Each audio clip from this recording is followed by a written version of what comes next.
Israel is a nation of child killers. The problem is it's a whole nation of homicidal maniacs. It's a nation of child killers. It Yes. is. I know that sounds incendiary, inflammatory, and you can even say bigoted. But the fact of the matter is, let's say you're in Gaza. Let's say you're not the person, and there are quite a lot of people who are targeting the children, targeting their chests and their skulls. Let's say you're not one of them. Let's say you're just one of the persons in Gaza who's imposing what everybody agreed on. There was no dispute. Israel was using starvation as a weapon of war. So you're part of the huge machinery of starvation. It's a machinery. You have to block trucks from getting into Gaza. You have to target food banks in Gaza. It's a large undertaking. Now, half of Gaza is children. So you are directly, not indirectly, you are directly complicit in starving children. And then at some point, inflicting famine on children. So I don't believe it's an exaggeration to say Israel is a nation of child killers.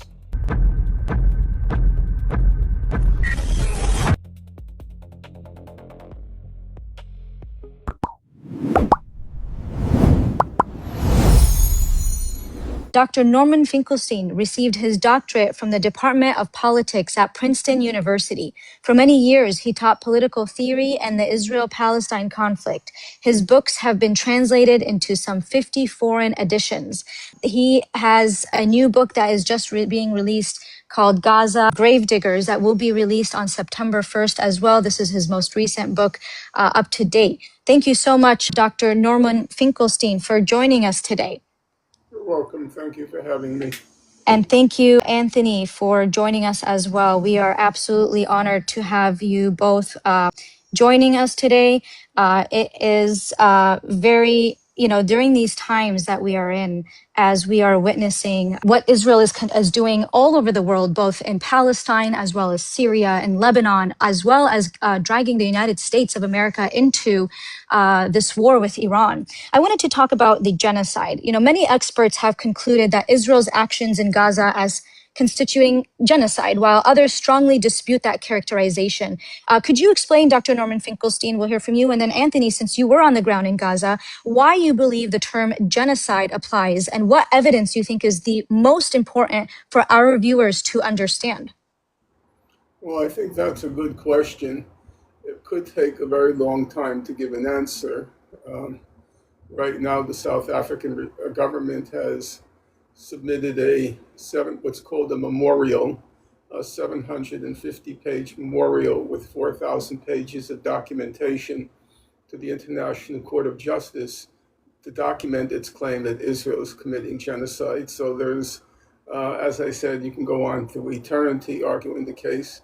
Let me try to put it as simply as possible, as succinctly as possible, and also giving you my own personal nuances on the question. According to the 1948 Convention on Genocide, in order to demonstrate genocide, you have to do one of or both of two things. Number one, you have to demonstrate, I shouldn't say, okay, let me rephrase that. You have to show two things.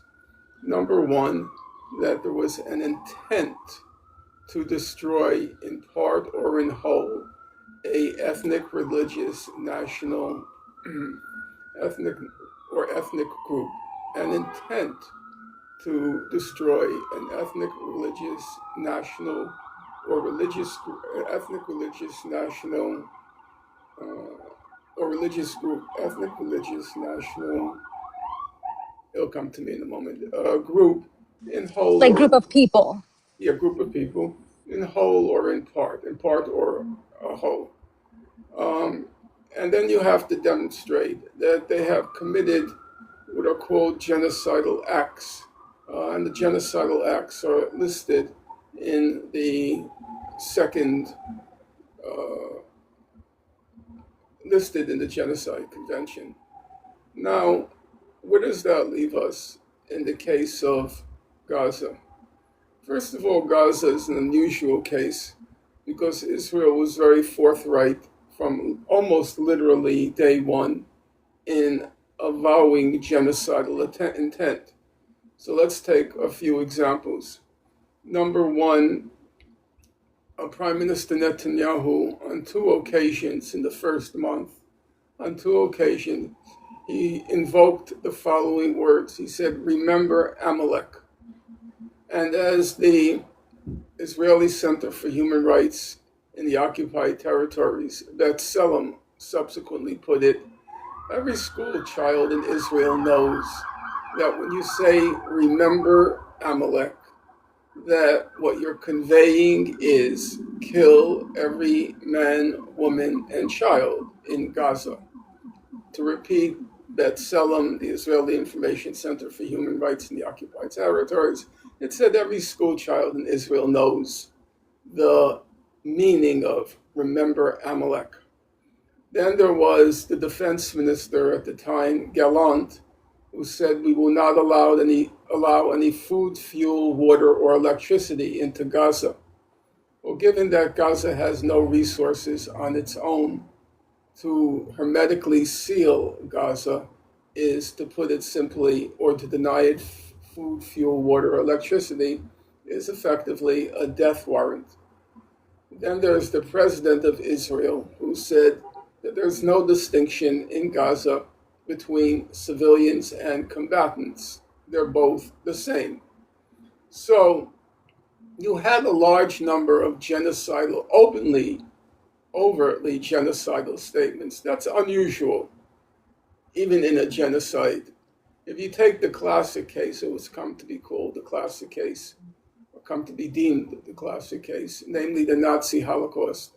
The Nazi leadership, including Hitler, were very, very careful, cautious in their public statements, right through to the end, about their intent to destroy the European Jews. Mm-hmm. There were hints at it, but outright intent of the form that you saw in Israel, unusual. So I believe that a very strong case, literally at this point, thousands of statements by Israelis at every level of society and across the full spectrum of society, literally thousands of statements have been documented indicating across the spectrum from the top to the bottom of Israeli society of genocidal intent. I'll amend that to hundreds of statements. I'm not sure if it runs at this point into thousands, but certainly hundreds. Now, the second thing is acts of genocide. And here I think you can take one act here, one act there, and say, well, that doesn't constitute genocide. The thing with the Israeli case is the cumulative effect of the acts. So if you have, by a wide margin, the largest number of killings of children in any battle zone in the modern world, or since the beginning of the 21st century, the largest number of killings of children, the largest number of child amputees, the largest number of journalists targeted, the largest number of UN workers targeted, the largest number of medical personnel targeted, the densest bombing, in some cases more dense than going back to the worst cases during World War II, places like Dresden. If you add the whole picture up, for me, reading through all the human rights reports, reading through all the documentation, it's very hard, and that's not because I'm already taking a side. It's just very hard when you see the cumulative impact of Israel's acts over the course of the past 3 years. Now, it is true that there has been some oscillation or wavering in the intensity of the attacks, largely due to external factors. But say, for example, There was a point where everybody agreed Israel was using starvation as a weapon of war. There was no dispute on that. And then come August 2024 or 2025, now I'm not sure, maybe in August 2025, it was already clear that Israel had induced a famine in Gaza. So you had starvation under the under the system of reckoning. There are different degrees of hunger. There can be what's called food insecurity. There can be starvation, and then there can be famine. And famine is the highest level of food deprivation, the highest level. And there was a period in August 2025, I believe, when Gaza was suffering from an artificially induced, that is to say, a man made famine by Israel. Right now, there is no famine in Gaza. What there is extreme food insecurity in Gaza. So, on average, about 150 trucks were supposed to enter Gaza.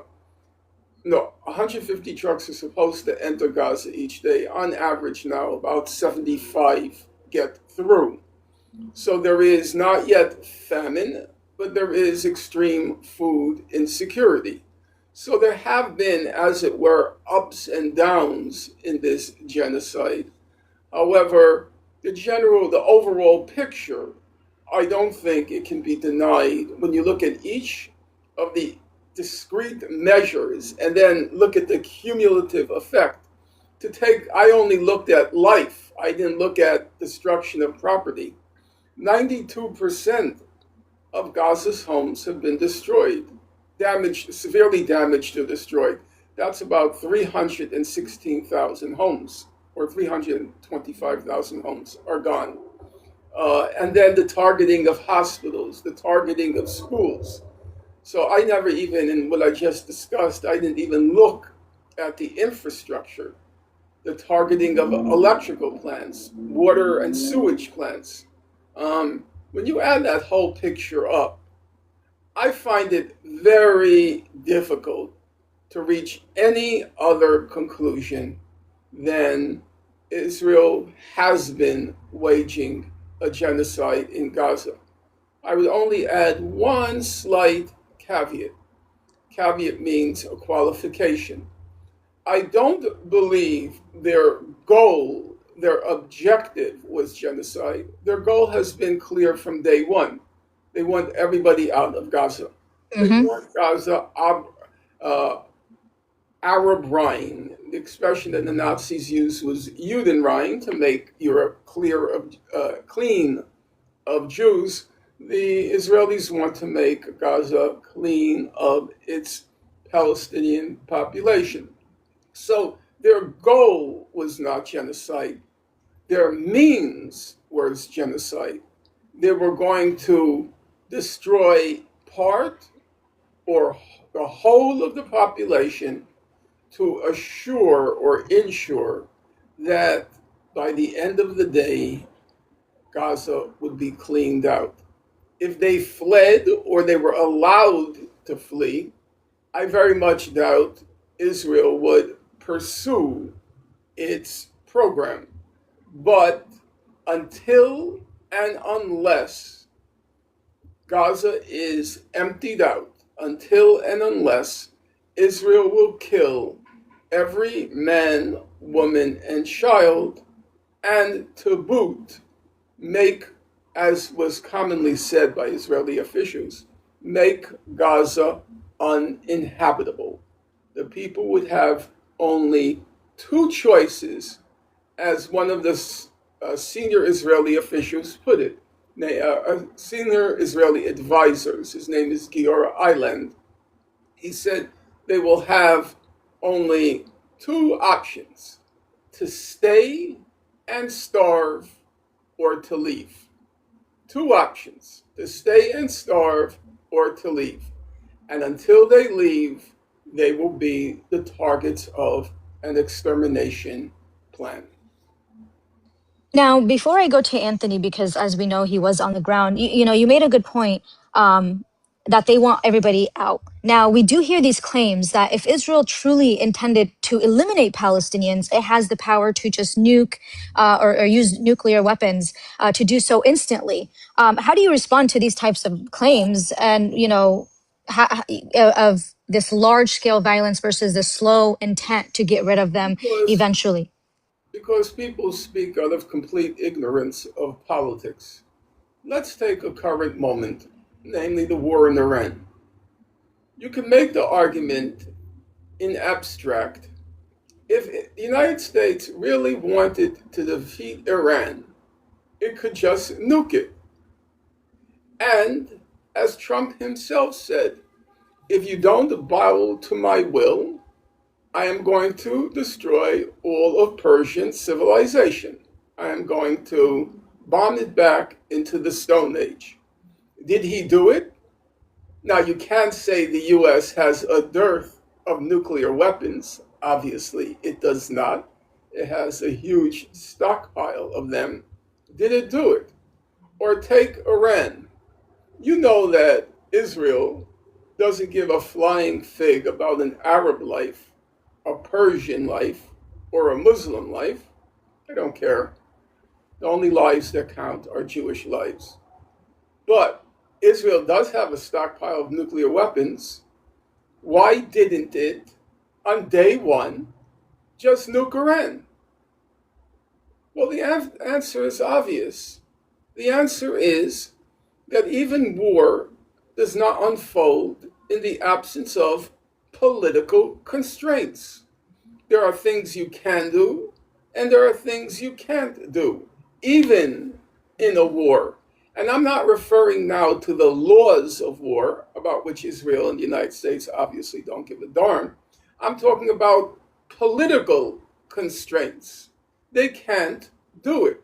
Even my own country, the United States, during the war in Vietnam, we had a very frustrated administration under Lyndon Johnson uh, during 1964 to 1968. And President Johnson kept saying there's light at the end of the tunnel. There's light at the end of the tunnel. Well, there was no light. And then President Nixon, he too was very frustrated. And there was talk about let's use nuclear weapons in Vietnam. But they recognized that though in theory that sounded right, given the practical political constraints of the international system, they couldn't do it. It would unleash such a backlash, such outrage, such indignation. They couldn't absorb it, even though they wanted during the Vietnam War to use nuclear weapons. And it's the same thing now in Iran, and it was the same thing in Gaza.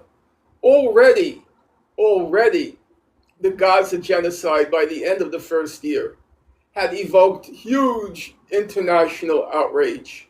I don't mean at the state level. The state level was pretty much zero, really, but at the popular level. Now, imagine if they attempted to use nuclear weapons, the magnitude of popular outrage and indignation. They couldn't do it. So one can argue that the magnitude didn't appear to be anywhere near what would constitute a genocide, but one can argue the opposite side. Compared to any other conflict in the modern world, and some conflicts going back, some indices going back to World War II, there really hasn't been anything in the ballpark when you come to things like child deaths, amputees, medical personnel targeted, hospitals targeted. There's nothing like it. There's nothing even remotely comparable to what Israel did in Gaza. And by that standard, I believe a very persuasive argument could be made that not only did Israel commit war crimes in Gaza, which I don't accept as a proper description of what happened, because there was no war in Gaza. It was an annihilation. It was an extermination, which is qualitatively different from a war. In a war, you are trying to inflict a military defeat on the opposing army. That's a war. Now, some civilians might be killed in the process, and some civilians may even be targeted, what would be called terror bombing.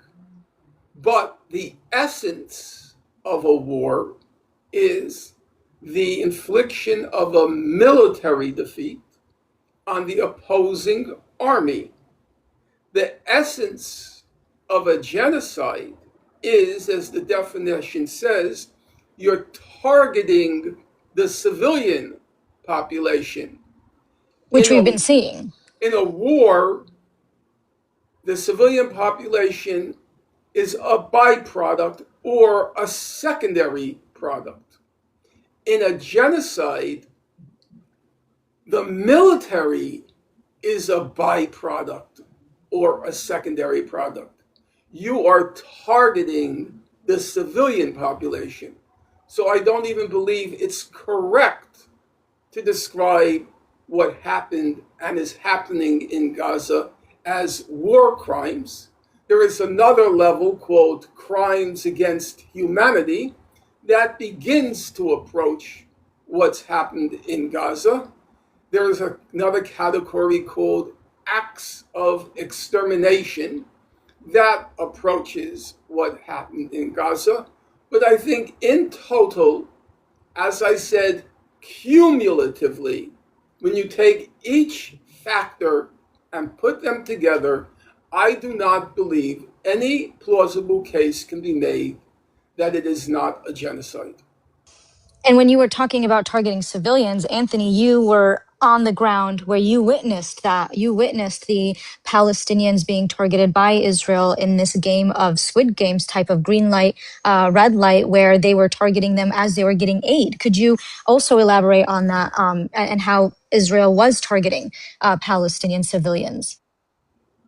Well, Dr. Finkelstein has began with some great points, and I want to reiterate that also in my professional opinion and from what my hypothesis is that this is absolutely a genocide, and it's important to understand terms. And I think that what we often hear from the opposition to this being a genocide is the establishment of intent. And another point I've taken notes that I want to cover as well that Dr. Finkelstein mentioned was intent at the onset, or intent based on what has become based on the objective of clearing all Palestinians from Gaza, very similar to what we saw in Nazi Germany in World War II against European Jews. So first, starting with genocide and what is it? If I take a human life, well, I've committed homicide. Now, is that homicide specifically determined to it was my intent to do so at onset? Was it intentional? Was it first degree? Was it second degree? Regardless of the degree of my intent, a homicide still occurred. Then it's up to courts to determine, well, did you intend to do that, or is it a matter of circumstance? Same case in terms of genocide. Now, the term genocide, the root Latin to it, geno, national, ethnic, racial, or religious group, and then cide, or the killing or eradication. So the term genocide didn't really come into existence until 1944 with Raphael Lemkin, who was a Polish Jew. And this term was used during the Nuremberg trials to describe what had happened to the Jewish population in Germany, because there had not been a precursor to that to necessarily define in a word what had occurred. So we see the birth of the term genocide. So taking the application of that, a national, ethnic, racial, or religious group, which Palestinians are national, ethnic, racial, and in a sense, not in its entirety, but in the majority of a religious group. Does that apply? The geno, does that apply? It absolutely does. The killing of that group based on intent to do so, whether that intent was established at onset as a plan by design or intent through circumstance as to what we clearly see happening on the ground every day, it is a genocide. Now, what would be very important to then look further is that intent piece. And it's very clear that there is the intent. And another point that Dr. Finkelstein mentioned in terms of war crimes, that's also a very good point to realize that what is occurring in Gaza is not a war. It is an extermination by one group over another, or a nation state over an ethnic, racial, or religious group. So the accumulation of specific crimes against humanity or violations of law or the accumulation of effects doesn't define or equal genocide. However, the intent to do so does. And what I witnessed on the ground with my own eyes, with 25 years of experience in war and conflict, in operations other than war, less than war, full-scale war, the full extent of it is that what is happening in Gaza is by design. And whether or not that intent was from the onset by Israel to say we are going to commit a genocide, or that it is a genocide because of the accumulation of circumstance, intent through circumstance, it is regardless a genocide.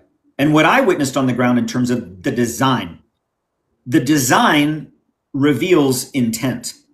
The design to forcefully displace all Palestinians into contain the only term that I can come to it is concentration camps, to completely displace by force the population within Gaza to very specific, controlled, concentrated areas where there is no food, there is no water, there are none of the municipalities for a society to exist unless brought in by or controlled by the oppressor, or in this case, Israel, in these concentrated areas that have been established throughout Gaza that we are seeing now are very much by design.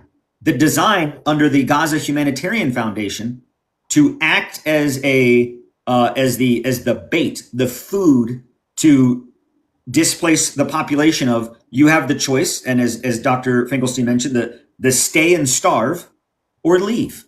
You have the choice. Stay where you are and starve to death, or you can leave.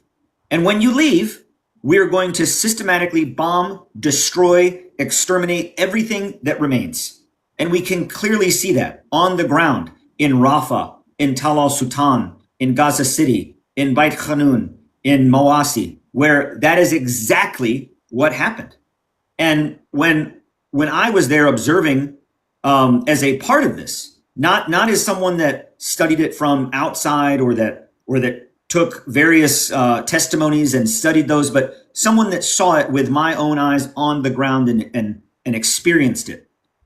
What is occurring in the extermination, the forced displacement, the starvation, and the eradication of a population of a national, ethnic, or racial group, Palestinians, is absolutely by design, which establishes the intent of what is happening is not simply by happenstance or just the fog and friction of war, as some may write this off to be, which it is not. It is intent. It is design. It is occurring in accordance with the plan that Israel had laid out.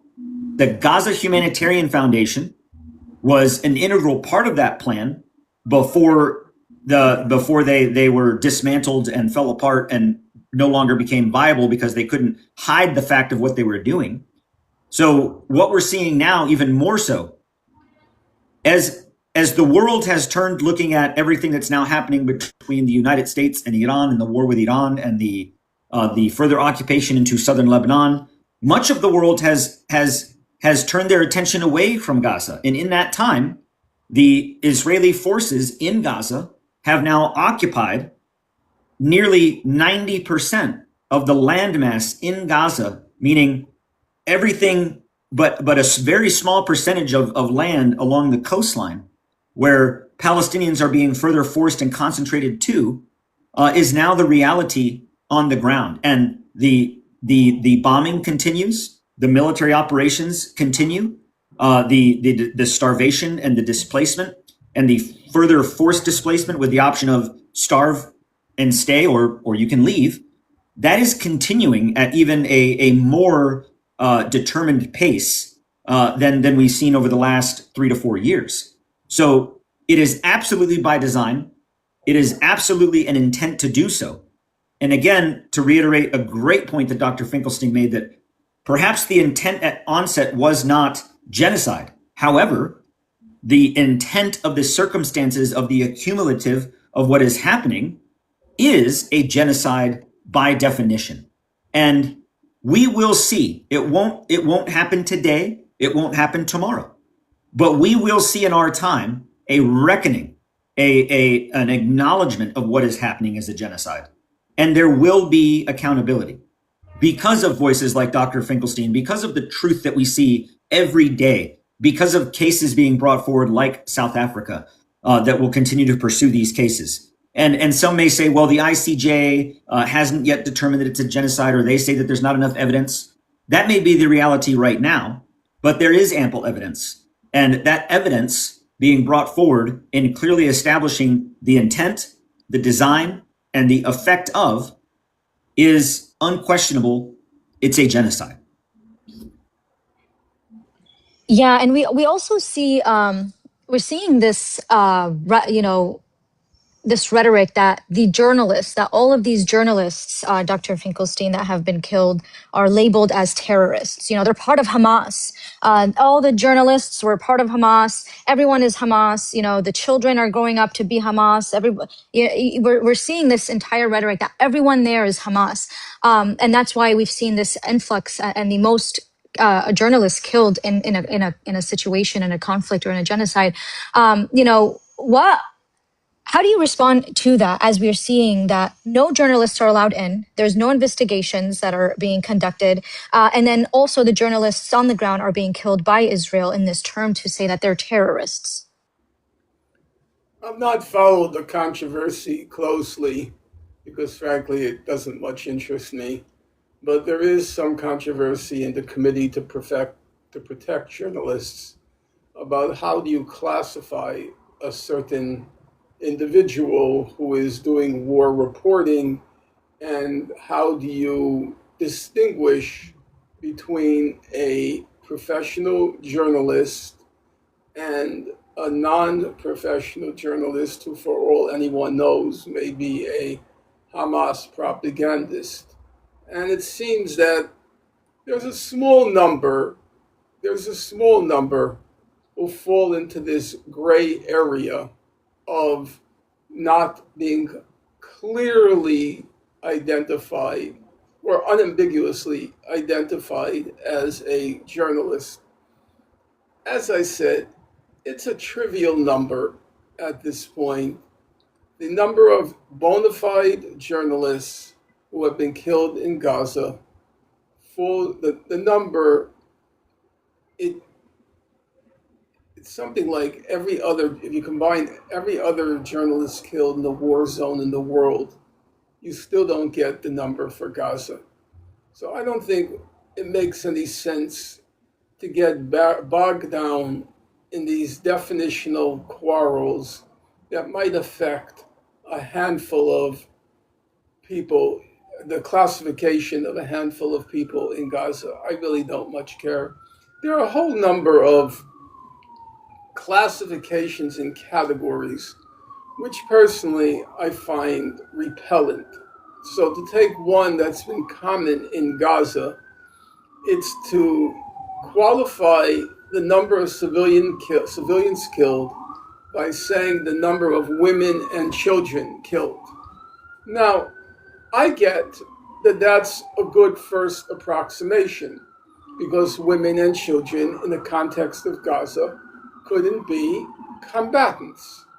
So we can say every woman and child is unambiguously falls into the category of civilian. However, when you keep using women and children as a proxy, you inevitably, inexorably convey the impression that you can kill every man in Gaza, that Yep. uh, men are legitimate targets in Gaza. And that I find to be an appalling and frankly disgusting implicit assumption in reportage on Gaza. I don't even believe, from a moral point of view, I'm going to leave aside the legal question. I don't even believe any male is a legitimate target in Gaza. Don't you have the right to fight with arms to free yourself from a concentration camp? Exactly. I don't think that anyone in Gaza is a legitimate target morally. But I recognize there is a concept called the laws of war, and the fundamental concept in the laws of war is called the principle of distinction. And every single one of your listeners knows what the principle of distinction is. It's legitimate to target combatants, it's illegitimate to target civilians. That's the principle of distinction. Okay, by that standard, you have to count males who have taken up arms as legitimate targets. I don't accept it, but I have to say that's the laws of war, and I have to go by those laws.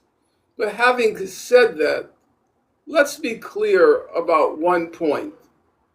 Virtually everyone, and I have no reservations about saying everyone, virtually everyone in Gaza was killed, including the men, including the Hamas militants. They were killed not as a consequence of falling in battle. They were killed in the course of the extermination. So, if an Israeli plane drops a 2,000-pound bomb in a neighborhood, and the bombing results in the deaths of, let's say, 200 people, 175 of whom were civilians, and 25 were combatants. And that's the way it's going to be calculated.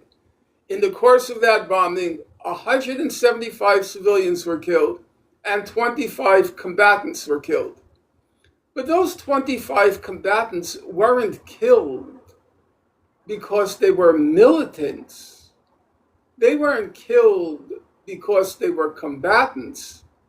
They were killed merely by the accident that when Israel was carrying out its extermination, these 25 combatants were in proximity to the 175 civilians. The deaths, including of the combatants, the deaths did not result from a war or these combatants having been engaged in war. The deaths occurred because they, by accident, were in proximity to the civilians when Israel dropped the 2,000-pound bomb, which is to say, down to probably 95% of the deaths in Gaza were the result not of a war, they were the result of an extermination. Now, technically, those 25 will be classified as combatant deaths. I don't think they were the result of, they weren't really combatant deaths. They were, you might call it, the collateral damage of an extermination. Thank you, Dr. Norman Finkelstein, for your answer there. I wanted to kind of shift into this criticism of Israel that we're seeing now, being labeled as anti-Semitic. If you criticize Israel, you're labeled anti-Semitic, and criticism directed towards the policies and actions of the Israeli government, and that it's not the people of Israel, over fear that criticizing the people of Israel would also fall under anti-Semitism. So we hear this rhetoric that it's the government, but the people of Israel are great. You know, they're wonderful people, but it's just the government. It's Bibi Netanyahu. We need to get Bibi Netanyahu out. It's the government that's committing these crimes. They're the bad guys. What is your perspective on this? Really just focusing on the fact that, number one, criticizing Israel, you're now labeled anti-Semitic. And then also the fact that people just criticize the government, but not the nation, so to say, of Israel. Um, I On the first question of being labeled anti-Semitic, that's old news. Actually, now that label doesn't have much effect anymore at all, since such large numbers of there's been such a large change in public opinion that you would have to say about what 80% of the Democratic Party now is anti-Semitic by current definitions. That's not really tenable. That's not really believable. So that has very little credibility, that claim, and I don't think people pay much attention to it anymore. The second claim, here I would defer to Anthony Aguilar's own impressions since he was over there. There's no evidence that there is any fundamental rift, any fundamental distinction between the policies and the mindset of the Israeli government and of Israeli society as a whole when it comes to Gaza. There's a whole number of polls, which I'm not going to cite right now because it would, I think, consume too much time, indicating that Israeli society as a whole supports the genocide in Gaza. I can recite to you, I should say Israeli Jewish society as a whole supports the genocide in Gaza. What is, I think, of cause for alarm is not just that they support the genocide, but I was going to say one can make the argument that in times of war, people rally behind the flag. One can make the argument that the Israelis haven't yet gotten over October 7th. But where I do believe you cross the line into something that should be cause for alarm is the extent to which the Israelis positively relish in the extermination of the Yes. Gazan population, the extent to which Israeli soldiers on the ground take their own initiative in purposely and playfully, let me repeat those words, purposely and playfully targeting children, the extent to which they purposely and playfully target the skulls and chests of children, target the kneecaps to inflict life-changing injuries on the children.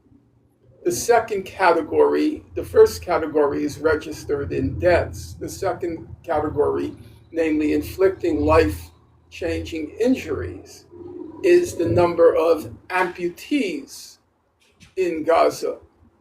And as was documented during the days of the humanitarian foundation, the Israeli soldiers were playfully killing the kids.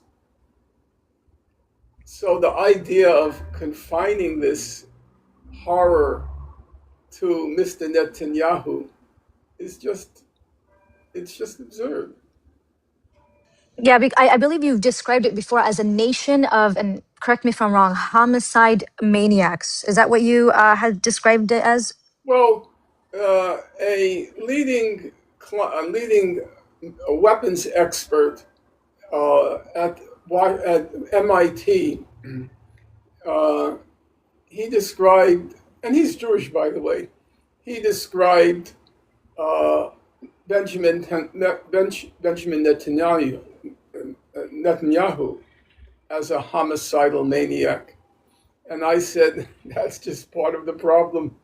Yeah. The problem is it's a whole nation of homicidal maniacs. It's a nation of child killers. It Yes. is. I know that sounds incendiary, inflammatory, and you can even say bigoted. But the fact of the matter is, let's say you're in Gaza. Let's say you're not the person, and there are quite a lot of people who are targeting the children, targeting their chests and their skulls. Let's say you're not one of them. Let's say you're just one of the persons in Gaza who's imposing what everybody agreed on. There was no dispute. Israel was using starvation as a weapon of war. So you're part of the huge machinery of starvation. It's a machinery. You have to block trucks from getting into Gaza. You have to target food banks in Gaza. It's a large undertaking. Now, half of Gaza is children. So you are directly, not indirectly, you are directly complicit in starving children. And then at some point, inflicting famine on children. So I don't believe it's an exaggeration to say Israel is a nation of child killers. Yes, absolutely. And like you mentioned, there's many polls with the IDF. Every single individual, regardless of like the religion, on leaving that aside, with the Orthodox Jews, that they do have to serve in the IDF, and we are witnessing what's happening in Gaza now happening in the West Bank on a much more escalated scale. All of these raids and these land thefts and these land grabs in the West Bank, as well in Hebron, in Jenin, in Tormosaya, different areas where we're now witnessing what's going on in Gaza and the ethnic cleansing in Gaza happening in the West Bank as well. Really quick, I just wanted to have Anthony, if he can also, if you wanted to respond real quick on that conversation about how criticizing Israel. I mean, being labeled anti-Semitic, just like Dr. Norman Finkelstein said, that is old news. Although we see a lot of like laws have been coming out to protect, the rhetoric or speech against Israel. A lot of people no longer pay attention to that, even though America does try to inflict that upon us, where you are not allowed to criticize Israel. And then the people, both the government and the nation of Israel, being complicit, both, and not just the government. I would like to hear Anthony's personal impressions of the soldiers he met and whether he did detect, or what percentage of the soldiers he met did he detect any remorse about what they were doing. So, from my personal experience, I witnessed every IDF soldier or officer that I engaged with or spoke to directly had whether they were privates or colonels or one-star generals, all shared the belief that Palestinians are subhuman and that there is no remorse, and this idea of collective punishment from a newborn child to an elderly adult, all are considered in their mind to be exterminated, terrorists in their mind. This idea of collective punishment. Two things. Actually, I'll say three things that stood out to me specifically. The day I arrived into Israel, before we established in our base further south near Kerem Shalom to go into Gaza. The IDF through this office of COGAT, COGAT, the collective organization or the collective authority for governing activities in the territories, so both Gaza and West Bank, they escorted us to this small kibbutz, small town called Sterdot, and on the hilltop of Sterdot, one can observe the entirety of Gaza on a clear day. You can see the distant Mediterranean on the coast. You can see all the way to the Egyptian border. You can see all of Gaza. And on the hilltop at Sterdot, the Israeli government has established an observation deck, if you will. They've created an area that's paved for parking, picnic tables, vending machines. Even so much as to where the large binoculars, you could put a shekel in and observe what's happening in Gaza, like you would see on the Empire State Building. They've created this tourist attraction for Israelis to come to this spot to stand and observe and relish in and watch what's happening in Gaza, to where you're invited to travel there and have picnics and observe what's being done to Palestinians in Gaza. Like it's a celebration. It's an observance of pleasure to relish in this. And when we were taken there by the IDF as kind of this Hasbara tour, one thing that stood out clear to me from that very first interaction with a colonel of the IDF in Kogat was that he stood there talking to us with Gaza behind him, and he expressed that soon this would all be ours, meaning soon Israel will have all of this, meaning Gaza. And that kind of struck me as, okay, well then, this is not the narrative that we are being fed. This is not the rhetoric. This is the truth that we're hearing. And a large percentage of the Israeli population, and I'm not going to say down to every last individual, but certainly the vast majority of the population, to say that it is the whole, shares that sentiment. The dehumanization of Palestinians, the killing of Palestinians, of children, of mothers, of fathers, is considered in entertainment. There is another location, and this is still there. It's still part of daily life. In Zakim, so you've got Ashdod, you've got Ashkelon. Ashkelon is kind of the largest area that borders the northern border of Gaza. And there's this beach. It's called Zakim Beach. It's on the Mediterranean. It's on the beach. Zakim Beach, which is a tourist attraction. You'll see it packed every day with beachgoers, with Israelis going to the beach. 800 meters away, not miles, not hundreds of miles, 800 meters is the fence line, the border with Gaza.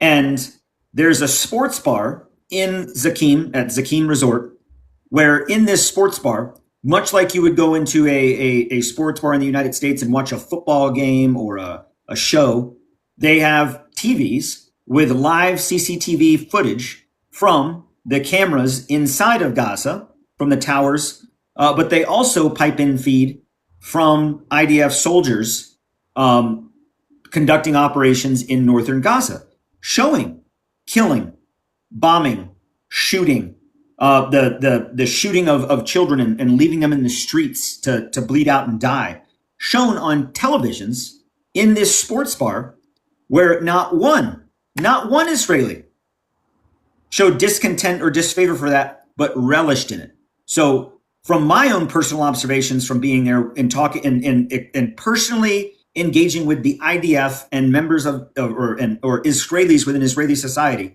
as a whole, there is this celebration, this fanaticism, this relishing in the killing of Palestinians, especially children, especially the vulnerable, the mothers, the fathers. This enjoyment of watching a a population of human beings be exterminated at the hands of their military, almost as if they're rooting on a sports team. So that's the reality of the perception of Israeli society. And again, I'm not going to say that that's down to the every single human being, every single Israeli in Israel, but it's certainly the mindset of the majority. And that is directly reflected in the actions of the government, that they can continue to do this. And remember, in Israel, anywhere you live in Israel that's a major populated area, whether you're in Tel Aviv, you're in Ashdod, you're in Ashkelon, you're in the cities or in the kibbutz around it, you're not miles or half a world away from what's happening. You can see it every day. You can hear every bomb. You can see it on a daily basis, and knowing what's happening right there in your own backyard, it's not a secret. It's not something that Israelis can say, oh, we didn't know, or we didn't know our government was doing that. It's known. It's clear. It's a part of everyday life in Israel, and they relish in the extermination of human beings just on the other side of the fence, just right on the other side. And it's striking to me that this whole idea of Gaza's dangerous. We can't bring the food in because of the danger. Well, when I was there personally on the ground, when the workers from the GHF that were inside of Gaza, in Gaza, ordered pizza delivery from a pizza place, from a Domino's Pizza in Israel, to have pizza delivered. So this whole idea of it's so dangerous, it's not. It's controlled. It's a concentration camp of extermination by the whole of a society, meaning Israel, completely on board with it happening right in front of them. And there's no denying it. There's no excuses. There's no explaining it away as something else. It's observable every day. And the most striking thing to me that I found the most disgusting and diabolical was that the relishing in it, the enjoyment of watching it happen, as if there's this sense of supremacy over the other, of seeing Palestinians as subhuman. And that certainly reflects in Israel's approach, not only to what we're seeing in in Gaza, but one notion that I had when I saw this in Gaza, the thought that I had that I haven't let go of is that this type of behavior, this mindset, doesn't just end with one certain people, doesn't just end with the Palestinians. This doesn't just end in Gaza. This is a worldview. And sure enough, we are now seeing that exact same type of approach in southern Lebanon, in the West Bank.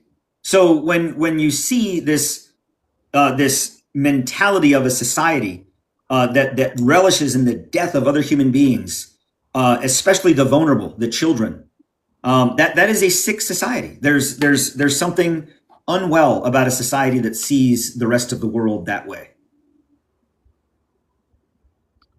Yeah, it's something that we have come to see. And unfortunately, like you mentioned, like both you and Dr. Norman Finkelstein mentioned, it is something that more and more Israelis are now complicit in this, as well as they are all, integrated into the IDF and committing war crimes and committing crimes to the Palestinians.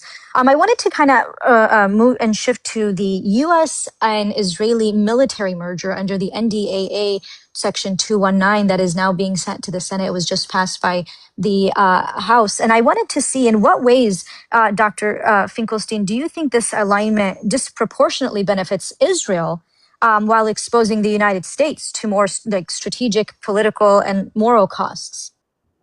I can't speak with authority on it. I've not read the bill, and I don't know of the practical repercussions of it. I recently watched an episode of Breaking Points between Crystal Ball, who's extremely knowledgeable and serious and competent, and Adam Smith, who sits on the Senate, the Congressional Congressional Armed Services, the House Armed Services Committee, and he downplayed the significance of the so-called merger. He said it wasn't a merger, it was just cooperation on certain limited projects.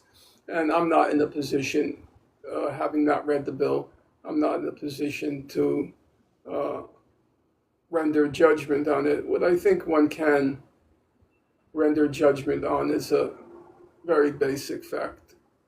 Now, last week there was an article by a fellow named David Kirkpatrick in the New Yorker magazine, in which he effectively said that the U.S. did everything it could under the Biden administration. The U.S. did everything it could to stop Israel, but there were all sorts of limits and all sorts of constraints.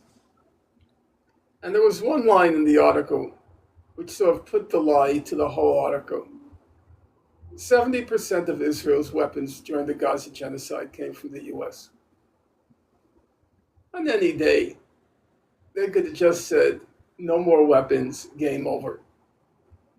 So I think whether or not this bill will merge the U.S. and Israeli military is really kind of trivial. The basic fact is the U.S. supplied the weapons. The U.S. protected Israel from the political fallout. The U.S., at the very least, it enabled the genocide, and maybe by any reasonable reckoning, it was an equal collaborator in the genocide. Yes, absolutely. And I will go to you, Anthony, to also elaborate on that. But before I do, one of our viewers actually had a question for you, Dr. Finkelstein. They say, does Norman see a viable solution to the end of Zionism? And do you agree that it would most likely be rooted in internal Jewish awakening or uprising? I don't like terms like Zionism in order to try to clarify the issues. I did write my doctoral dissertation on the theory of Zionism, so I have some sort of what you might call material and maybe moral stake in the term. But as a political matter, it doesn't really tell you anything. Does anybody know what Zionism is? Has anybody read any single book on Zionism or by a Zionist? I don't see why we should be clouding the issues by getting involved in this kind of terminology, which is designed mostly to demonize and not to illuminate. There is a problem, clearly, with the Israeli state. As the Israeli Human Rights Organization, B'Tselem, put it, from the river to the sea, there is one state. It's the state of Israel. This notion of occupied territories is long obsolete. There's one state. Israel controls everything from the river to the sea. De facto, if we set aside legal niceties, there is one state. It's called the State of Israel, and the foundation of that state is Jewish supremacy. The problem is, it is led by, and it's a population indoctrinated with the notion that Jews are better, Jews should be in charge, and the rest, incidentally, not just including Arabs and Muslims, includes everybody. The Goyim, white people, the rest are lesser human beings. Now, in this great hierarchy, obviously Arabs and Muslims, together with black people, fall at the bottom. But white people, non-Jewish white people, are just slightly above the bottom. All right, we could say 4 or 5 notches above the bottom. So the problem is, these are Jewish supremacists who rank everybody else, but in particular Arabs and Muslims, as lesser beings. And at certain points, this Jewish supremacist ideology has taken a lethal, and now, in recent years, a genocidal form. Now, how do you undo that situation? I don't think it's very easy. And in most historical situations, it wasn't undone. It was simply one party was wiped out. That's how it was undone, so to speak. In the case of our own country, if you look at the attitudes of Euro Americans and even African Americans, if you look at the attitudes of Euro Americans and even African Americans towards the native population, it was the same sort of supremacy that quite often not only verged on, but more often than not, it became genocidal. And if you look at the very best of Americans, the very best, the most morally sublime, like the white abolitionists who opposed slavery, when it came to the Native Americans, they were as bad as everybody else. They really were. Frederick Douglass, the black abolitionist, on the question of Native Americans, he was absolutely appalling. He was awful. But we never had to have a kind of political reckoning because they were wiped out for all intents and purposes. Israel faces the problem that if it can't exterminate them, then it needs some sort of awakening to learn to live with them. But I haven't a clue how that will come to pass.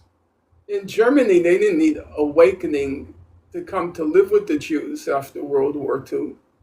They didn't need to reckon with their genocidal anti-Semitism. The Jews were gone. Right now there are a few 100,000 Jews in Germany, but they're just a drop in the ocean, and Germans can pretend to have atoned by treating the Jews nicely. But they don't have a Jewish problem anymore. They didn't have to have a reckoning. So how you resolve the problem short of extermination when one portion of the population is supremacist to the point sometimes of being genocidal, I haven't a clue. So let me ask you, you're saying that it's more Jewish supremacy. How do you, Jewish how would you say, supremacy that sometimes becomes genocidal. Mhm. Now, with the Christian Zionism being a huge supporter of the state of Israel, we're talking about millions all over the world. I believe Bibi Netanyahu came out not too long ago saying that Christian Zionism is what helped or propped and built the Jewish Zionism. Would you how? Because you're saying you don't use the word Zionism, you use the word Jewish supremacy. In terms of Christian Zionism supporting. Christian Zionism is there for sure. But whether it's a principal aspect in the conflict, a principal aspect of U.S. support for the conflict, I'm skeptical about that.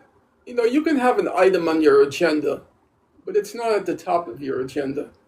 So Christian Zionists support Israel, but their top items in their agenda are more social issues like abortion, gay marriage, and things like that.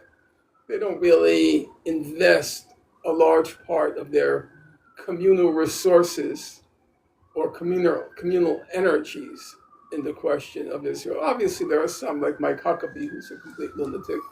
There are some who are fanatically committed to the cause, but by and large, support for Israel is not one of their, so to speak, top issues. The problem is the Jewish supporters of Israel, and obviously they continue to exert at certain levels of society, they continue to exert a lot of power. They have a lot of power at various institutions, be it universities, hospitals, where students, faculty, or in the case of hospitals, doctors, nurses, staff, they're terrified to say anything in support of Palestinians.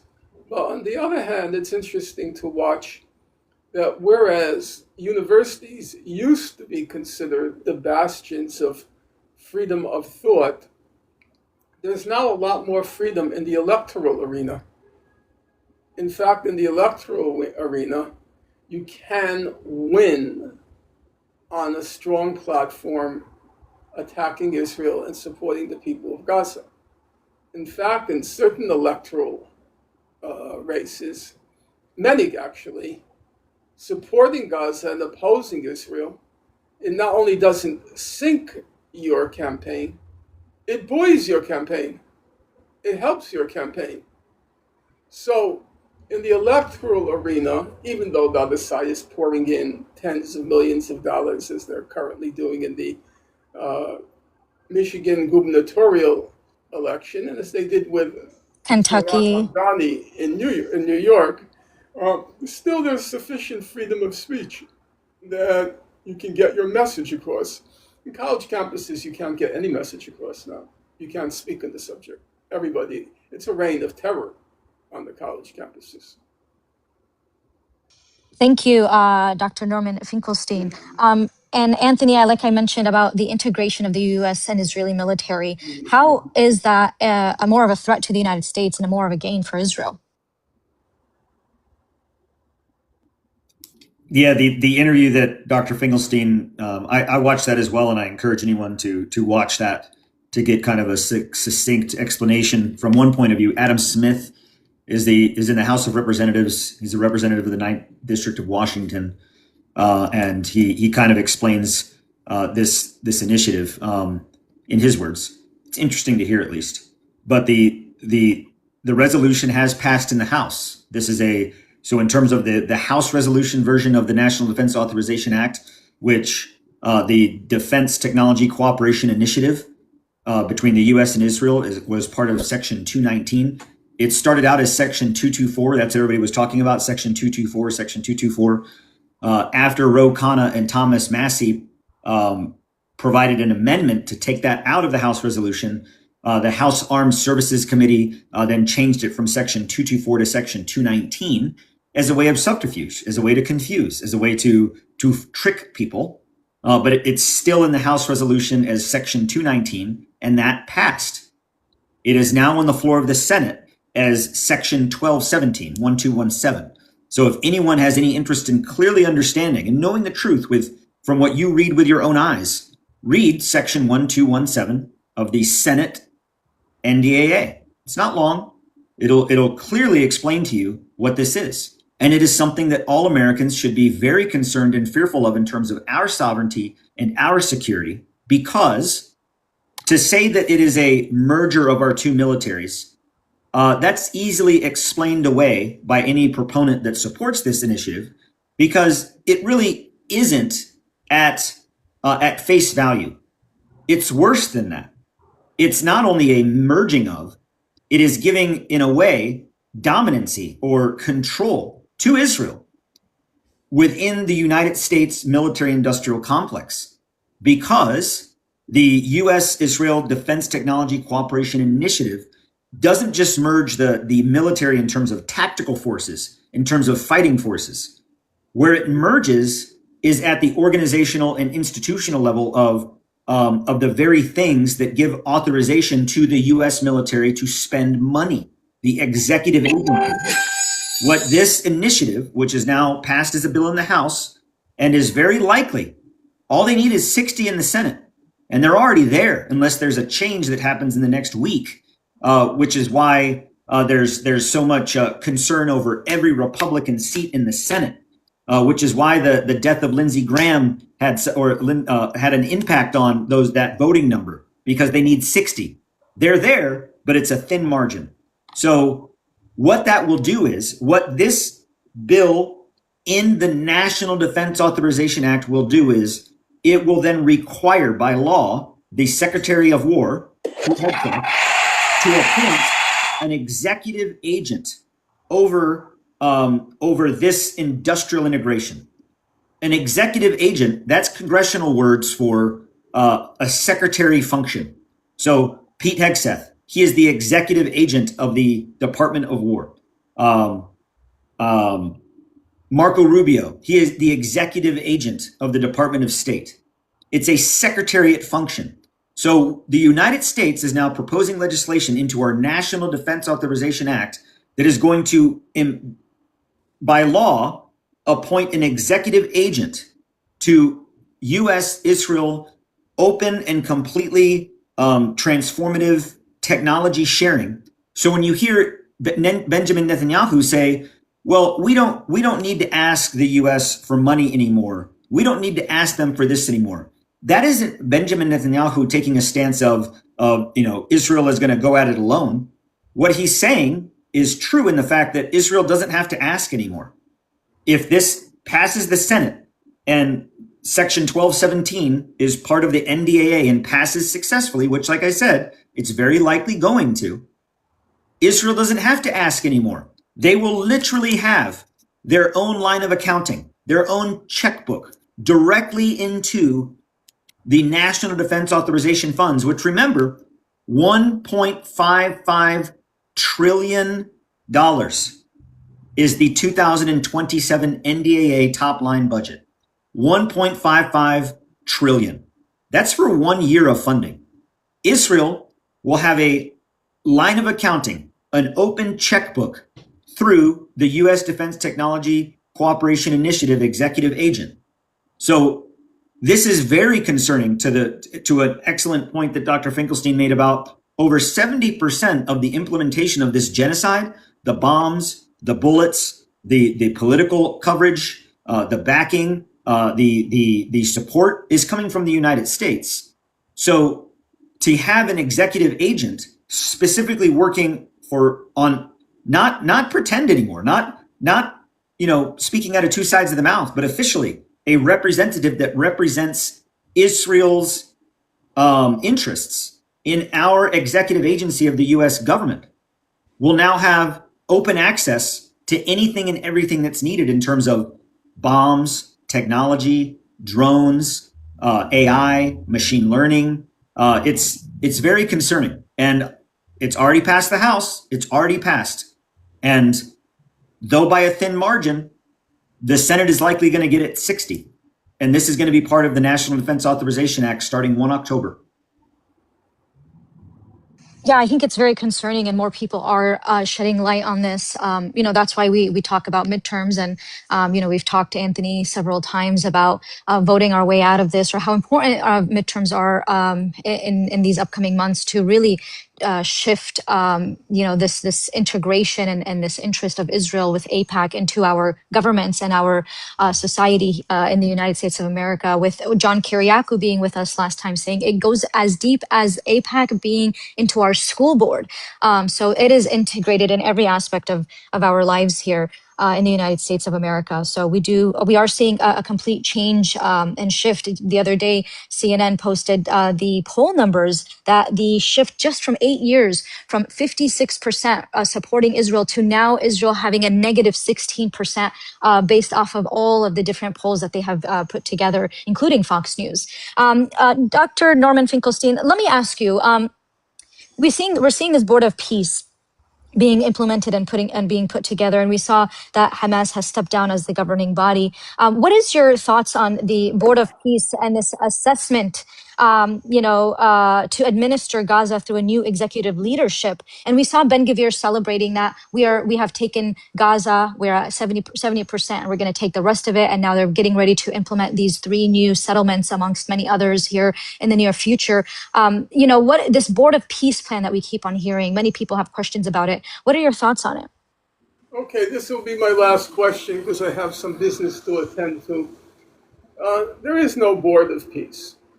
There's this facade, what they used to call, in the times of Tsarist Russia, they would call them Potemkin villages.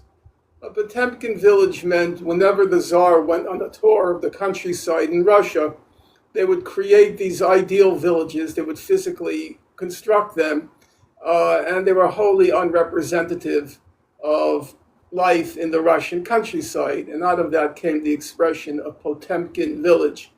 The Board of Peace, first of all, we have to understand what is the Board of Peace. On November 18th or 17th, 2025, in UN Resolution 2803, the United Nations Security Council gave the deed of Gaza to Donald J. Trump. He owns Gaza now. That's just a fact. He was named the presiding officer of this Board of Peace. He has complete veto power over any legislation or any administrative decrees of the Board of Peace. He can veto anything he likes, and the internet and the UN Security Council. The only thing it required is it said it should, meaning it being the Board of Peace, it should every 6 months provide a report to the Security Council on the conditions in Gaza. There was a report issued by the British Dracula, Mr. Blair, Tony Blair, about a couple of months ago. And the head of the main administrative figure is this guy named Mladenov from Bulgaria. Mladenov gives vomit a bad name. He's the most revolting character on God's earth. Well, maybe there are a few in his category, but he certainly is in the top tier. There's not going to be any reconstruction in Gaza. Israel has not given up on it. The Board of Peace is supposed to preside over the reconstruction of Gaza. There's not going to be any reconstruction of Gaza until the population is gone. Period. Full stop. That's Wow. just rhetoric designed for the New York Times to talk about all the complications of reconstruction. There are no complications of reconstruction because there's no intention to reconstruct Gaza until the population has been eliminated. Removed. Yeah. And there will be no there will be some humanitarian let up because Donald Trump still wants to have that deal with Saudi Arabia. And Saudi Arabia can only sign the deal if Gaza is out of the headlines. So they can't allow for famine in Gaza because if there's famine, Gaza will end up back in the headlines. So they have to keep Gaza, as it were, below the radar. And below the radar means there'll be some starvation, there will be permanent food insecurity, and of course there will be killings every day. I believe there's been one person killed every day since the so-called ceasefire was signed. It's all designed, no reconstruction, maximum food insecurity, including starvation, killings every day, to convey to the people of Gaza, stay and starve or leave. In other words, you have no future in Gaza. You've got to leave. How they'll leave, I don't know. I don't think Israel yet knows how they'll leave, but they've got to leave. So the Board of Peace, first of all, has no power independent of Donald Trump. Second of all, it's just a facade to pretend that humanitarian aid is getting in and that reconstruction is happening. And third of all, it's perfectly obvious that it's one of Donald Trump's vanity fairs, and the Board of Peace will dissolve the day his administration is over. Though it is a curious question, reading the agreement with the Security Council, if the Board of Peace remains and he's the head of it, whether he'll still own Gaza after he leaves office, it's a quandary. I believe he's bound by it. No, he is stuck. Like he's part of it everlasting. No, he's not. No, he's not bound by it. The Security Council said they're still seized of the issue, and they'll look at it again at the end of 1987. Excuse me. the end of 2027, they will look at it again. So probably once he leaves office, they will close down the Board of Peace shop. But technically, he could still be the head of. If the Security Council says nothing, he would still be the head of. He would still own Gaza after his term of office. That would be sort of weird, but Trump Towers, Trump Golf Course, Gaza. But the whole resolution was weird. In my new book, I devote quite a lot of space to going through that resolution because it was certainly the most appalling resolution in UN history. There's nothing like it. I mean, the idea in the year 2025, November 2025, to give Gaza to Donald Trump, to give Gaza, after everything it's endured, after everything it's suffered, after and still in the genocide, to give Gaza to a retarded ape. No, it's beyond words. It's beyond words. And these humanitarian concentration camps, I don't know if you've seen that they were popping up. Is that just a ploy or decoy kind of to No, just the point is it's the same thing. Israel's goal from day one has not changed. From October 8th, 2023, the goal is a constant to once and for all solve the Gaza question. That's their goal. And their modus operandi is to expel the population. And their means to expel the population is genocide. Nothing has changed. So, just repeat your question. I'm saying these humanitarian camps, It's to suffocate them. yes. Smaller, and if you know the history of the Warsaw Ghetto, they made it smaller and smaller and smaller. Move the walls. It's to suffocate them for one simple reason: to convey to them exactly what many senior Israeli officials said: stay and starve or leave. Stay and die or leave. Stay and die. Now, you might say, where are they supposed to go? Well, as you know, population transfers in the Middle East have been humongous. You know, I am sitting next to somebody here from Lebanon. In the blink of an eye, 1 million people from South Lebanon were moved to the north. 2 million Syrians in the blink of an eye were moved to Turkey, were moved to Syria. 2 million were moved to Turkey, moved to Lebanon. These population transfers occur all the time at that magnitude. Remember, Gaza is only 2.3 million people, which is, I don't know the number now. How many Syrian refugees are there now? In Lebanon or? Overall. Oh, God, I'm not sure. Yeah, it's a huge number. So the problem is, for political reasons, they're having trouble solving that Gaza question. I mean, the U.S. and Israel, because nobody wants to pay. It's 3.6 million Syrian refugees approximately. 3.6. And the total population of Gaza is 2.3. And in Lebanon, in the blink of an eye, 1 million people were displaced.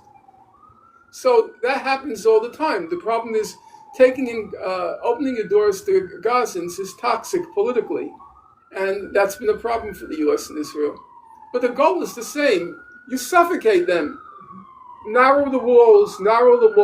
One day it's originally the Israeli buffer zone was supposed to be 30 to 40%. Then it became 50%. Now it's 60% Yep.